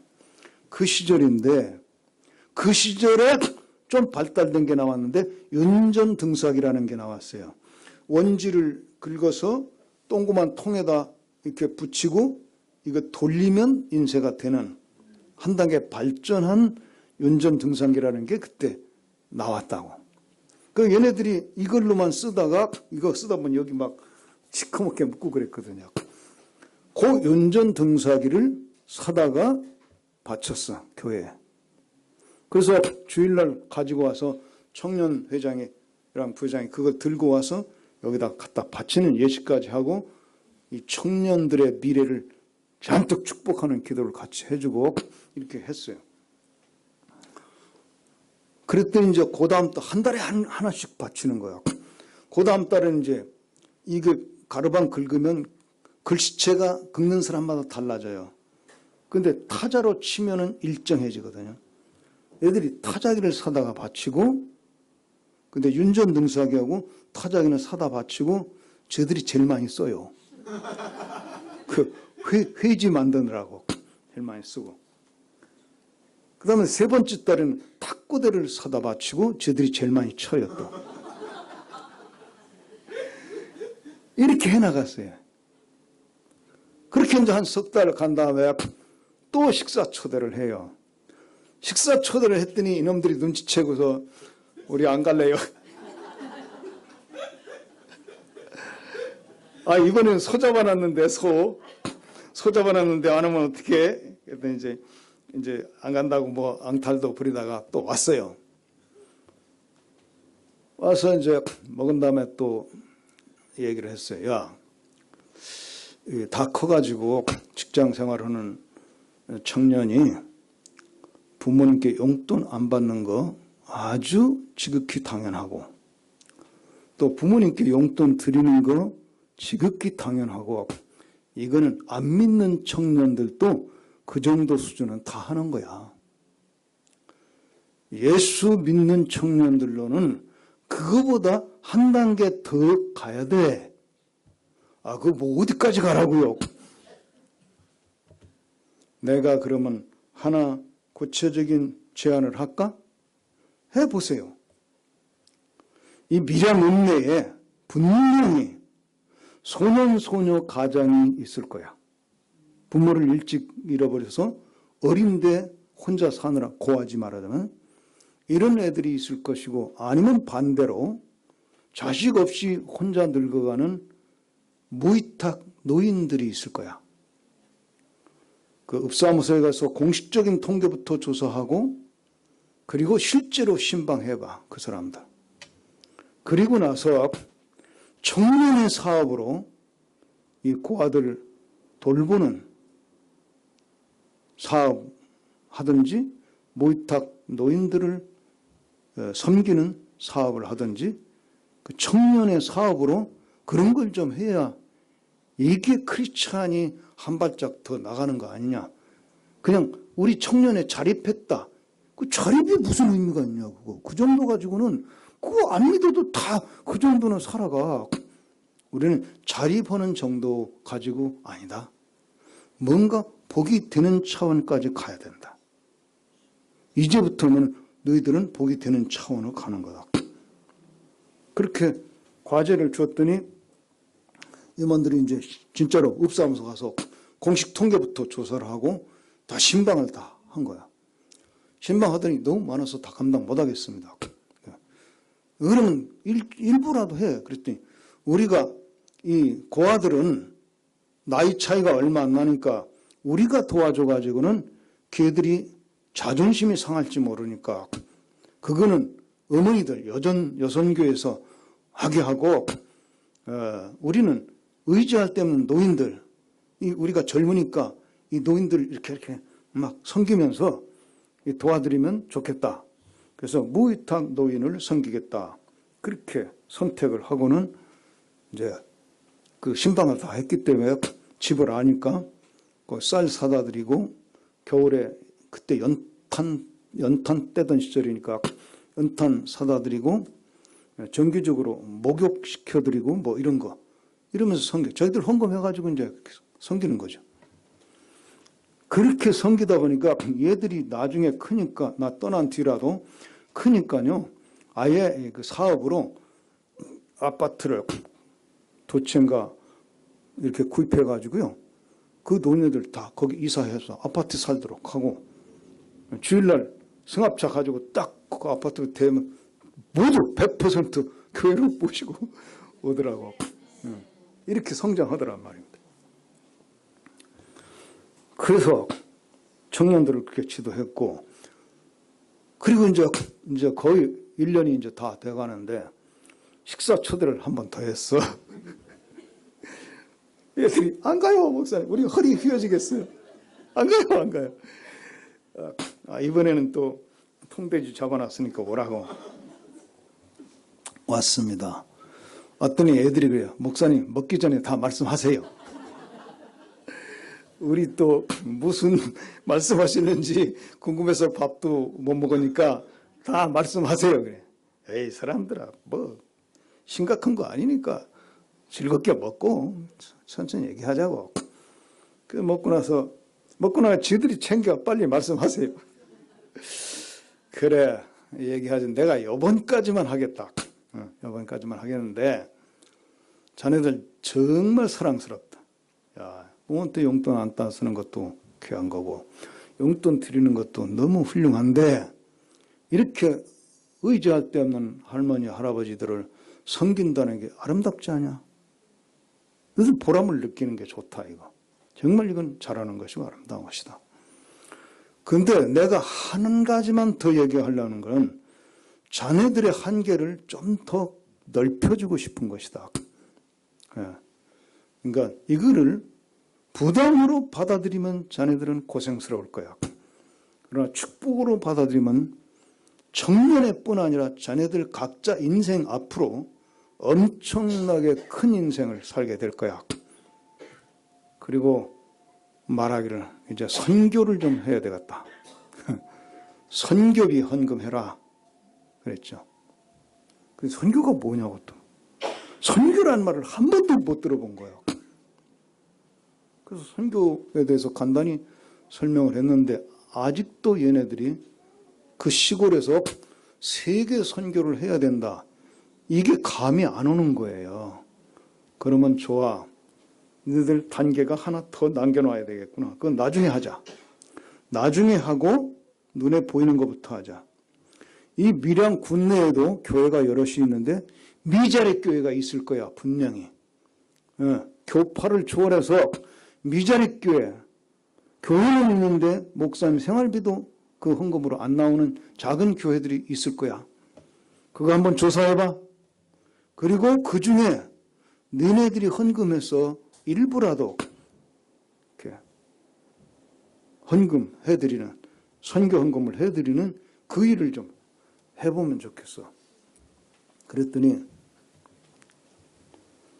목사님 이번에 마지막이라고 하시니까 저희들 허리가 휘어지더라도 한번 해보겠습니다. 내가 왜 청년들을 사랑하는지 아시겠죠? 못하겠습니다. 이게 아니요. 해보겠다는 거야. 지금 몇 단계입니까? 도움 받고 살다가, 보조 받고 살다가 그거 반납하고 1단계. 그 다음에 용돈 드리고, 교회 비품 하나씩 매달 지금 계속 하라고 그랬지. 하고. 그 다음에 무위탁 노인들 섬기고, 지금 미자립교회 선교비까지 하라니까 4단계로 뛰어 올라가는 거예요. 애들 허리 휘지요. 그런데도 우리 못합니다라고 말하지 아니하고 해보겠습니다. 이게 청년들이라고. 나 이번에도 청년들 중고등학생까지 다 모아놓으라고 그랬는데, 그래서 난 솔직히 머리 허연 사람 보고 설교 안 해. 시험에 들지 마세요. 아니, 나도 늙었으니까 그렇게 말하는 거야. 내가 이렇게 이제 했더니 애들이 헌금해서요, 5개 미자립 교회에 헌금을 보냈어요. 그때 한 달에 3만 원씩. 그때 3만 원, 지금 30만 원요. 30만 원 넘을지도 몰라. 그렇게 여러분, 없다고 못하는 게 아니야. 비전이 없어서 못하는 거지. 볼 줄 몰라서 못하는 거지. 그래서 저는 그 젊어서부터요, 이게 깨닫고 나니까 특별히 이렇게 하나님이 원하신다 이렇게 깨달아지는 건요, 돈 없어서 못한다 이 소리를 안 하기로 했어요. 왜? 2가지에서. 그래서 저는 이런 유명한 말도 남겼는데 여러분도 기억해 주시오. 한번 복창해 보세요. 사명으로 하는 일에는 불가능이 없다. 그렇습니다. 하나님이 원하시는 것이기 때문에 내가 사명을 깨닫고 하는 일은 불가능하다 이렇게 해야 될 이유가 하나도 없어요. 하나님 원하시는 방향에 서서 내가 헌신하면 없어도 있게 하신 하나님이 역사하시니까. 그러니까 이 청년들, 보조비 받던 청년들을 일으켜가지고 그 선교하는 데까지 끌어올리는데 1년에 다 끌어올려 버렸어요. 그런데 어른들은 10년 가도 그거 어려워요. 청년들은 그렇게 빨리 따라와. 그랬더니요, 재밌는 얘기가, 제가 목회하던 교회 청년회하고 밀양에도 다른 교회 또 있잖아요. 다른 교회 그 청년회하고 2개의 청년들이 이 교류를 하는 거예요. 한 달에 한 번씩 2개의 청년들이 같이 연합예배 드리고 토요일 날, 그리고 저녁 식사를 같이 해요. 그리고 저녁 식사 후에 행사를 같이 해요. 이 젊은이들이니까 주로 하는 게 이제 모여서 연합예배 드리고 토요일 날 오후에 드리고 저녁 같이 먹고 이제 2 교회가 탁구 대회를 하고 어떤 때는 영화 감상 같이 가고 뭐 이런 식으로 이렇게 한 달에 한 번씩 오고 가요. 이번 달에 우리 교회 청년들이 초청하면 다음 달에 그 교회 청년들이 우리 교회 청년들을 초청해 가고 이렇게 왔다 갔다 하면서 교류를 하고 있었는데, 한 번은 토요일 날 저녁 11시가 돼서 내가 자려고 잠자리를 다 피고 준비를 했는데 우리 교회 청년회장이 와서 막 노크를 하는 거예요. 그래서 아니 이 밤중에 웬일이야? 그랬더니 이 청년회장이, 목사님 내일 뵙고 보고 드려도 충분한데 제가 너무 흥분이 돼가지고요, 제가 잠을 못 잘 것 같아요. 그래서 목사님께 보고 드리고 가서 자려고요. 그래서 왔다는 거야.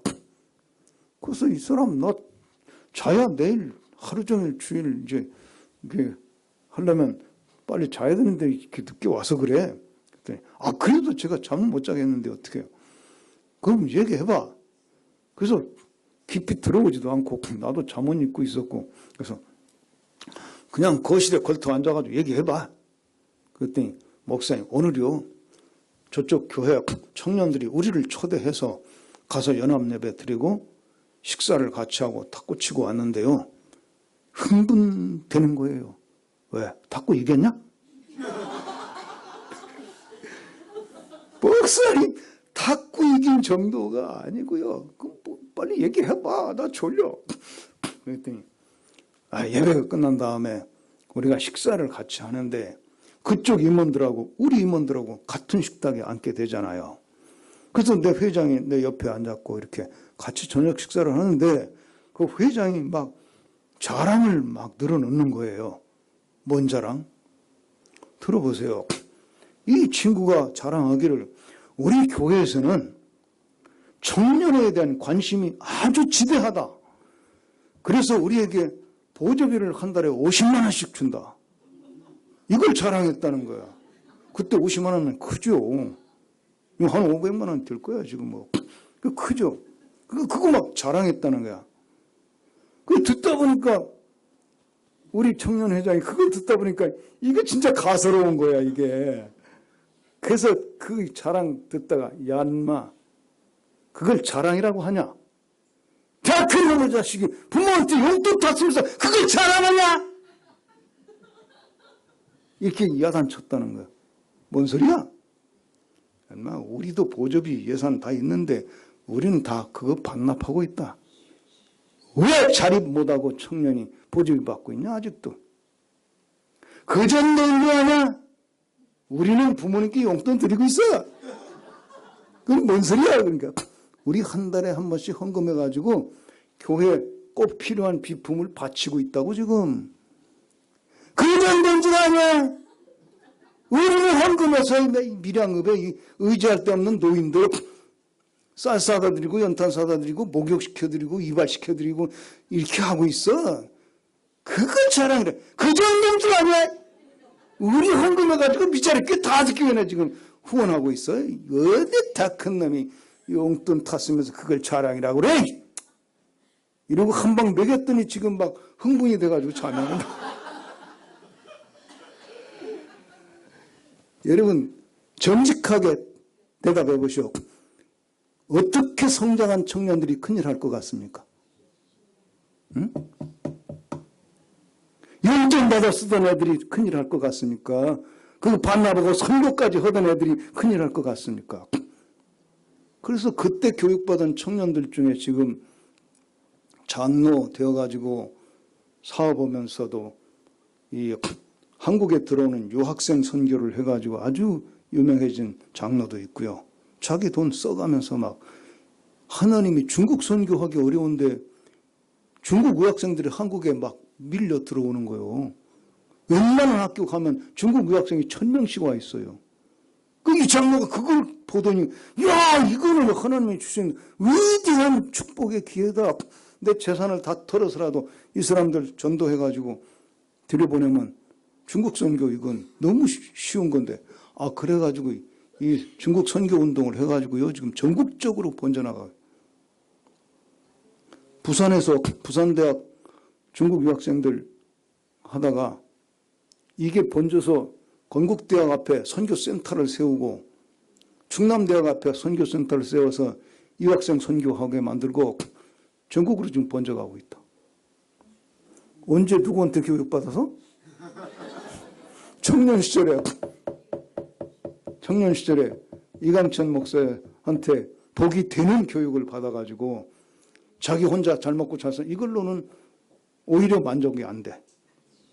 더 많은 사람 살리고 더 많은 사람 축복하고 구원하고 이 일에 다 즐거움으로 헌신하는 이런 사람들로 다 이제 지금 권사 장로들 다 됐죠. 할렐루야. 네. 어제 짧게 끝내서 오늘은 조금 길게 할 거예요.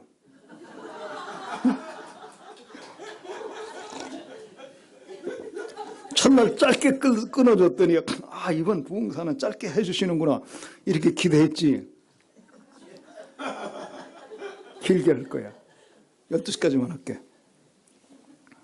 이 복이 되는 차원의 축복을 늘 묵상하면서 내 삶을 가져가게 하나님이 가르쳐 주시니까 그렇게 살다 보니까 항상 삶이 막 이게 에너지가 있어요.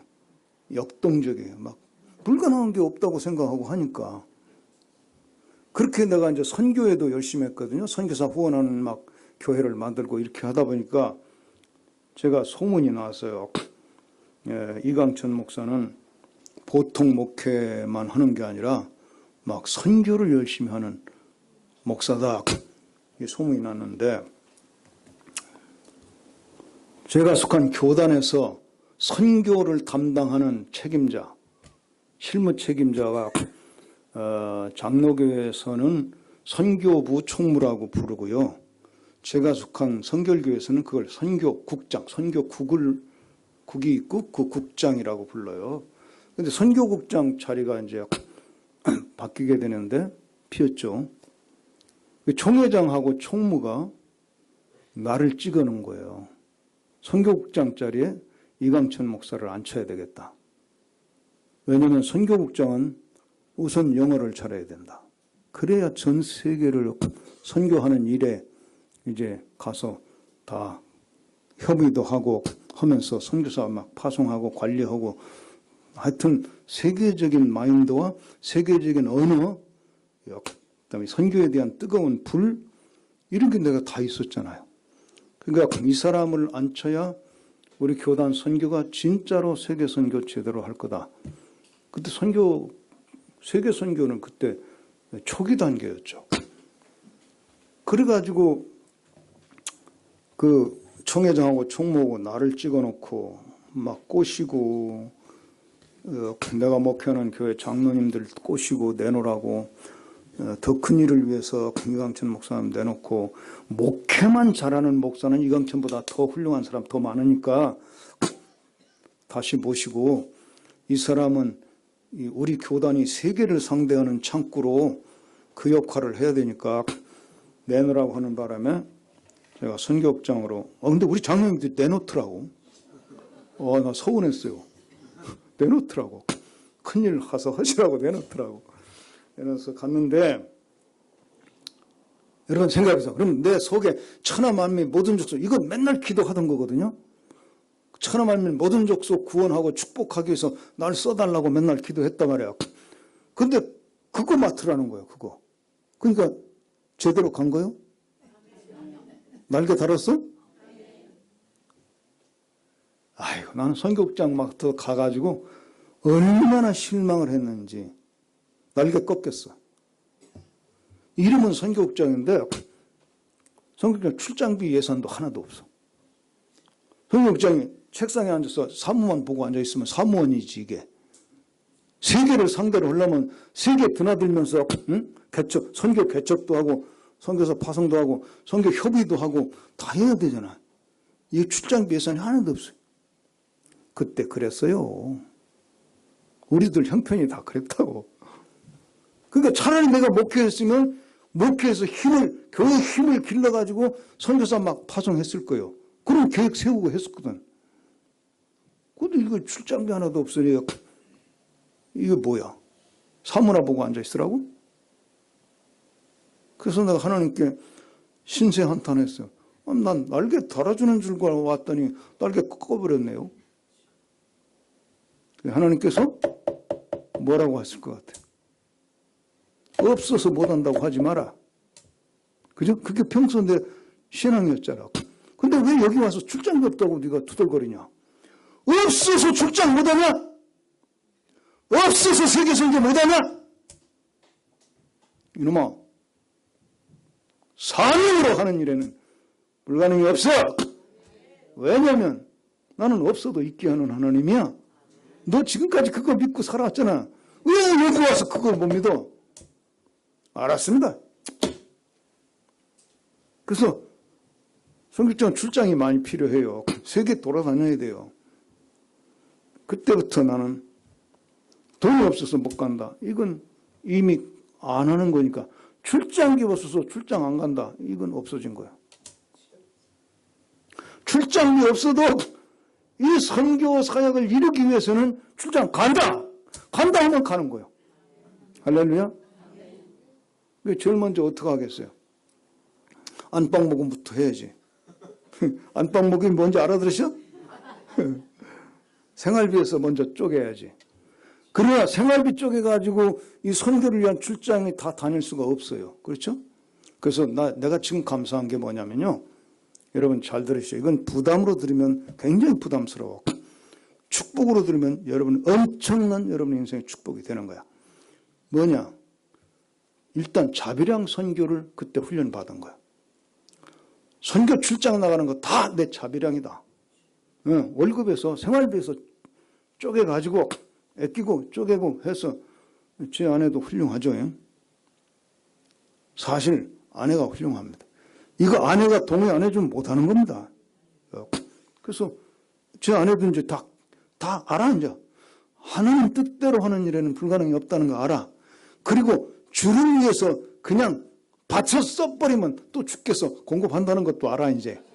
그러니까 뭐 해야 되려면 해야지 하고 최선을 다해서 우리는 아끼고 출장비 내는데, 그래도 우리 가정의 경제만 가지고는 출장비 다 감당이 안 돼요.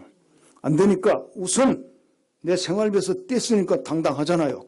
당당하니까 나 생활비에서 이번 출장비에 하려고 생활비, 우리 예산이 없다. 공식적인 예산이 없는데 출장 가겠어. 생활비에서 이만큼 내가 아껴서 했다. 근데 이만큼 모자란다. 당신 네 교회에서 헌금 좀 해주라. 큰 교회 가서 꽝 큰 소리 치지 뭐 그냥. 근데요, 그때 가난한 시절이라서 내가 전국 남선교회 회장 불러가지고 그 남선교에서 내 출장비 헌금 좀 모금 좀 해와라. 그때 하는 데까지 하겠다고 대답하더라. 또 여선교회장 불렀어. 내가 그때 출장을 마카오로 해가지고 태국으로 하고 그 다음에 아프리카 케냐까지 이렇게 다녀와야 되는 일이 있어서, 마카오는 선교 개척을 위해서, 태국은 선교 협력을 위해서, 케냐는 거기 선교사 문제가 좀 일어나가지고 해결을 위해서 한 바퀴 돌아와야 되는데 그때 항공료가 400만 원 들더라고. 그렇게 돌아오니까 아프리카 멀으니까 400만 원이 드는데 우리 가게에서 최선을 다해서 만들어내니까 100만 원 만들어내요. 300만 원 모자라는 거예요. 그럼 상관은 이제 모금해야 돼요. 근데 내 생활비에서 100만 원이나, 그때 100만 원이면 큰 거죠. 100만 원이나 떼어냈으니까 내가 부끄러울 게 없잖아. 당당하잖아. 이게 내가 먹고 살기 위해서 하는 게 아니고 이 교단적으로 하는 일에 해야 되는 거니까 내가 그냥 내놨어. 뭐 자랑스럽게. 우리 가게에서 100만 원을 지금 만들어냈다. 그런데 300만 원이 더 필요하다. 남성교에서 좀 모금 좀 해와라. 여성교에서 뭐 좀 해와라. 전국 그 교단연합회. 여러분, 남성교에서 헌금을 가지고 왔는데 10만 원 가져왔더라. 아니, 그때 가난했어. 그 다음에 여성교회가 조금 낫더라고. 30만 원 가져왔더라고. 이거 가지고 안 되잖아. 그래서 나팔을 막 불었지, 동네방에. 야, 이거 선교 출장 가야 되는데 이렇게 해서 이렇게밖에 안 된다 하고 막 나팔을 불어댔더니 이제 거기 강남에 있는 한 교회가 또 30만 원, 개교회에서 30만 원 가져왔더라고. 부산 수정동 교회가 또 30만 원 보내왔. 최고 보내는 게 30만 원이야. 근데 가게에서 100만 원 뗐으면 여러분 짐작이 가십니까? 네. 근데 이러면 우리 망할 것 같죠? 이강천인의 개인적으로는 가정적으로 망할 것 같죠? 물어봐, 우리 사람한테 망했나? 우리는 남는 것도 없지만 모자랄 데가 없어요. 할렐루야. 우리는 돈을 초월해 살아. 그게 경험적으로 가능해. 이제는 뭐 그런 믿음이 확 와 있기 때문에 돈 구애받지 않고 살아요. 할렐루야. 그리고 그 자비량을 배웠는데 이 자비량을 배웠기 때문에 그 뒤로 선교국장 안 하고 그냥 일반 사역, 제가 목회하거나 훈련 20년 동안 훈련 사역하다가 훈련원 세워가지고 목사 훈련하고 선교사 훈련하고 그거 하다가 은퇴를 했는데 이 훈련원 사역할 때가 경제적으로 제일 어려웠습니다. 사실. 예. 교수할 때나 그 총회에서 일할 때 또 목회할 때보다 훈련은 누가 시키지도 않는 거 개척해가지고 막 하다 보니까 재정적으로는 쪼들려서 제일 그 재정적으로 어려웠는데 그럼에도 불구하고 제가 이 세계 선교 땅의 모든 족속이 너로 말미암아 복을 받을 것이다. 그게 내 삶에 이루어지는 걸 난 보고 싶었던 거야.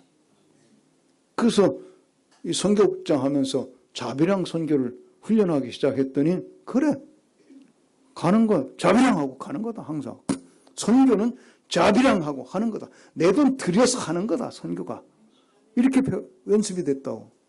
그러다 보니까 또 세계에서 나를 많이 찾아요. 많이 불러요. 당신이 왔다 가면 복이 되겠다 이거야. 은혜를 받고 복이 되겠다. 그래서 제가 주로 나가서 한 게 뭐냐면 선교사 수련회. 선교사들 이렇게 한 번씩 선교사 부흥회지 말하자면. 선교사 부흥회 강사로 다니고 또 현지 목회자 세미나. 현지 목사들 모아놓고 통역 둬야 되지만 그래도 목사들 가르치는 그런 일을 제가 하고 다니게 됐는데 한국에서 일을 하면서 짬짬이 방학 때 이렇게 훈련도 방학이 있으니까 이렇게 하면서 했는데 선교사 수련회 강사로 갈 때나 현지 목회자 세미나 강사로 갈 때는 강사료 받지 않습니다. 항공료 받지 않습니다. 그냥 자비랑하고 가는 겁니다. 그러면 이강천이 망했네? 맨날 그러고 다니면. 근데 안 망해. 이게 신기한 거야. 다 감당해, 다 감당해. 그래서 100번 넘게 다녀. 나와보라고 그래. 100번 넘게 세계 여행을 한 사람. 쉽지 않아요. 근데 이것도 다 자비랑 해도 되게끔 하나님 다 하시는 거예요. 할렐루야? 그러니까 나는 얼마나 부자로 산 거예요, 지금. 응? 천하만민 복되게 하려고 이렇게 내 돈 들여서 응? 항공료 써가면서 다니면서 근데 가면은 사람들이 은혜 받고 난리야 그냥. 어떡할 거야. 이게 하나님의 축복이 나를 통해서 흘러가는데. 그지? 여러분도 축복이 지금 받아? 은혜 받아? 그래서 여러분도 풍성해져가지고 또 흘러가는 거야. 할렐루야? 이게 하나님의 뜻이야. 나는 하나님이 나한테 이걸 가르쳐줬다는 게 오늘의 간증이요. 이 최고의 축복이에요. 너무 감격스러워. 그래서 12시까지만 하기로 했는데 끝났네. 끝내겠습니다. 지금 하고 싶은 게 너무 많은데 끝내겠습니다. 자.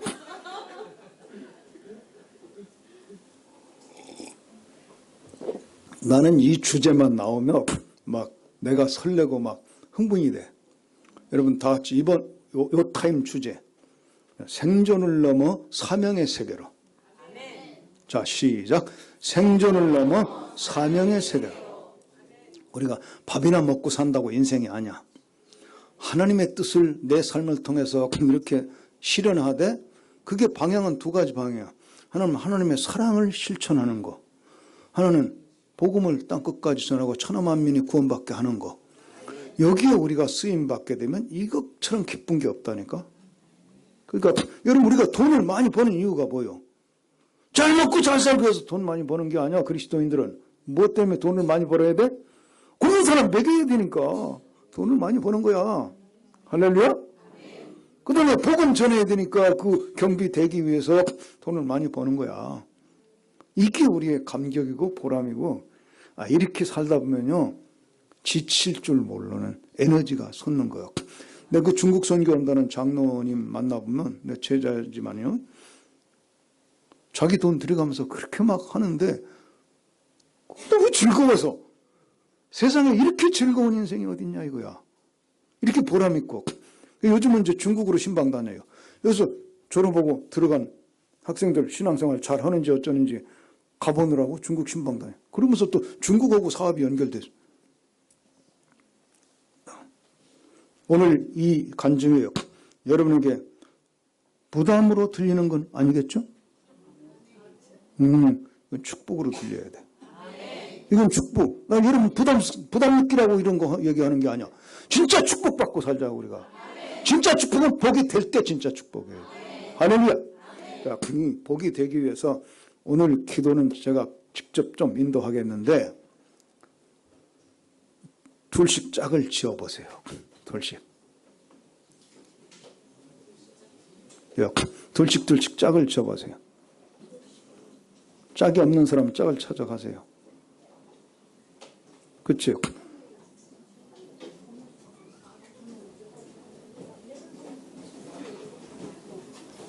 혼자 계시면 안 돼요. 짝이 없는 사람 손 들어보세요. 거기는 셋이 짝 할래요? 오케이. 일단 둘을 기본으로 하고 둘씩 하다 보면 짝이 안 맞는 경우는 이제 셋이 해도 되겠고. 자, 그러면 둘씩 짝을 지었으면요. 오늘은 기도 제목을 좀 나누세요. 내가 평소에 가지고 있던 기도 제목은 이거다. 소원이 이거다. 이거 꼭 이루어졌으면 좋겠다. 그런 기도 제목 여러분 있으세요? 그럼 그건 상대방에게 얘기해 주세요. 그 다음에 또 하나는 이번 집회 3번째까지 지금 왔지만 이번 집회에 깨달으면서 새로 생긴 기도 제목이 있으면 그것도 얘기하세요. 에? 오늘 같은 날은 새로 생겼을걸? 에? 오늘 새로 생긴 사람도 있을 것 같아. 그죠? 그거 나도 복이 되어 살도록 하고 싶다. 막 어디까지 말이죠.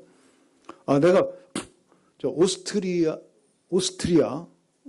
동유럽 오스트리아 비엔나 한인교회 가서 집회를 하면서 구체적으로 거기까지 한 적이 있어. 여러분들이 평생에 나 혼자 먹고 살고 뭐 이런 거 걱정하지 말고 더 많은 사람 먹여 살리는 꿈을 꾸면서 기도하라 그랬어요. 그래서 내 평생에 몇 명까지 먹여 살리고 가고 싶은지 한번 그려보라고 그랬어요. 근데 이거를 육신적으로 육신에 밥 먹이는 것만 생각하지 말고 육신적으로도 먹이고 영적으로도 먹여. 그래서 복음을 전해서 구원받는 것까지도 영적으로 다 먹이는 걸로 생각해서 복음을 전하든 아니면 육신의 음식을 제공해서 굶주리는 사람들을 먹이든 아니면 내가 회사를 크게 해서 10,000명 직원을 두면 10,000명 먹이는 거야. 그죠? 내 회사가 잘 돼서 10,000명이 다 잘 먹고 살게 만들어주면 그것도 10,000명 먹이는 거야. 자, 이렇게까지 쫙 보고 내 평생에 몇 명 정도 먹여 살리고 싶은지 그걸 나누고 기도하라고 그랬는데 그거 지금 생각났으니까 여러분도 한번 해봐. 그랬더니요. 여러분 기죽지 마세요. 숫자는 사실 중요하지 않아요.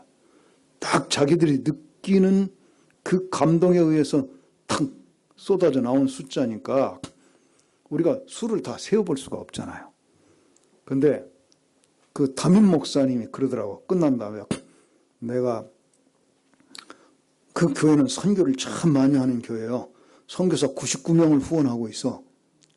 왜 100명 하냐 하니까 100명 채웠다가 너무 교만해질까 봐서 아직 99명까지만 하고 있다고 그러더라고. 그렇게 후원하고 선교 막 많이 하는 교회인데, 한인교회인데, 교민교회인데, 그래서 나는 내 사역이 거기까지 뻗어나가니까 그 사람들을 포함해서 다 하게 되면은 적어도 한 1억은 먹여 살릴 수 있고, 영적으로. 이 목사님은 특히 영적으로 1억 명 정도는 내 평생에 먹여 살리는 것 되지 않을까. 이런 생각이 들었다는 거야. 그리고 그 정도는 이루어야 되지 않겠나. 이런 생각이 들어서 그 목사님이 자기네 교회 청년하고 짜게 된 거야. 청년하고 짜게 돼서 나눴더니 자기가 난 한 1억 명 정도는 먹여 살리는 사명을 감당하고 하늘나라에 가고 싶다. 그걸 위해서 기도해달라. 이렇게 얘기했더니 그 청년 목사님 죄송한데요. 내가 좀 크네요. 그러더래. 너는 얼마 받았냐? 그러니까 저는 10억을 받았어요. 10억 원이 아니라 10억 명. 자기 평생 아직 젊으니까 젊은이의 꿈은 자유야. 젊은 사람이 큰 꿈 꾸는 건 욕하지 마. 에? 성령 받으면 꿈을 꾸게 하는 게 성령이야. 그러니까 10억 명을 먹여 살리고 하늘나라에 가서 하나님 앞에 서고 싶다. 그걸 위해서 기도해달라고 그러더래. 그래서 목사님이 감동받아가지고 막 눈물로 축복 기도를 해줬다는 거야. 그러나 여러분 꼭 다 10억이어야 되는 거 아니야. 1,000명도 작은 숫자가 아니고 100명도 작은 숫자는 아니야. 그러니까 하여튼 어떤 그런 하나님이 지금 내게 마음에 주시는 소원이 있을 거야. 그거를 서로 얘기하고 기도하겠는데 오늘은 사실 자기 기도하는 날이 아닙니다. 오늘은 상대방을 축복하는 기도하는 날입니다. 왜냐하면 복이 되는 연습이니까. 그죠? 내 기도 제목은 상대방에게 맡기고 나는 상대방 기도 제목 가지고 기도하는 날입니다. 이해가 되셨죠? 그러면 기도는 아직 시작하지 말고 서로 내 기도 제목을 상대방에게 맡기는 부탁을 하세요. 나누세요, 기도 제목. 오케이. 나눠 얘기하세요.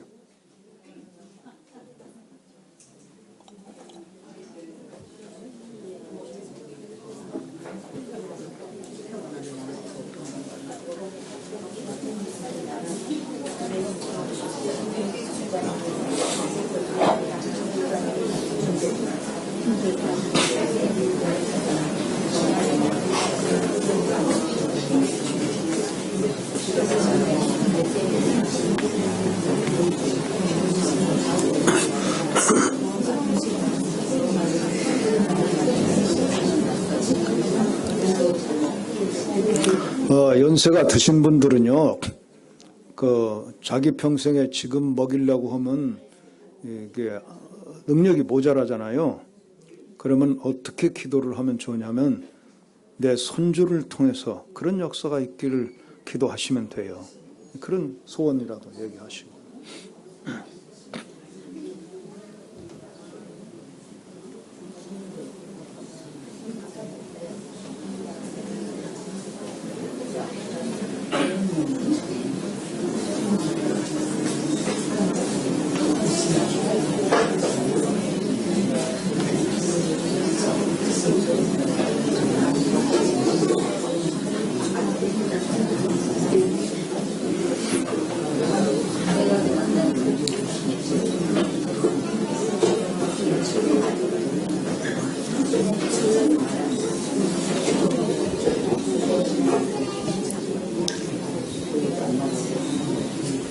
자, 이제 상대방의 기도 제목을 받으셨죠? 그러면 이제 오늘은 내 기도는 상대방에게 맡겼으니까 내 기도 안 해도 돼요. 상대방 기도 제목이 이루어지는 일을 위해서 우리가 먼저 기도로 복이 되어 드리는 겁니다. 축복 기도하는 겁니다. 그런데 참 기도 들어가기 전에 광고 하나 하겠습니다. 오늘 저녁에는요, 제가 병이 있는, 몸이 아픈 사람들을 치유를 위한 기도의 시간을 오늘 저녁에 갖도록 하겠습니다. 그러니까 혹시 중한 병이 있어서 고통하시는 분은 오늘 저녁에 낫을 줄로 믿고 사모하면서 기도하면서 그렇게 오시기 바라고요. 또 병이 없으신 분들은 여러분들이 기도를 통해서 우리 교회에 병든 사람들 다 낫게 되기를 위해서 기도하면서 오시기 바랍니다. 이렇게 하겠고, 오늘 이 시간에는 그 상대방이 기도 제목이 이루어지고 그걸 위해서 기도하고 또 그 기도 제목만 가지고 기도하지 말고 여러분들이 생각난 대로 축복 기도 다 하시라고. 상대방 축복하는 거예요. 상대방 축복 기도 해주는 것부터가 내가 복이 되는 첫 발걸음이 되는 거예요. 이해가 되셨죠? 자, 그럼 서로 사랑하는 마음으로 손을 잡고 간절히 열심으로 주여 삼창하고 제가 그만하라고 할 때까지 여러분 열심으로 기도하겠습니다. 주여 삼창하고 기도합니다. 주여 주여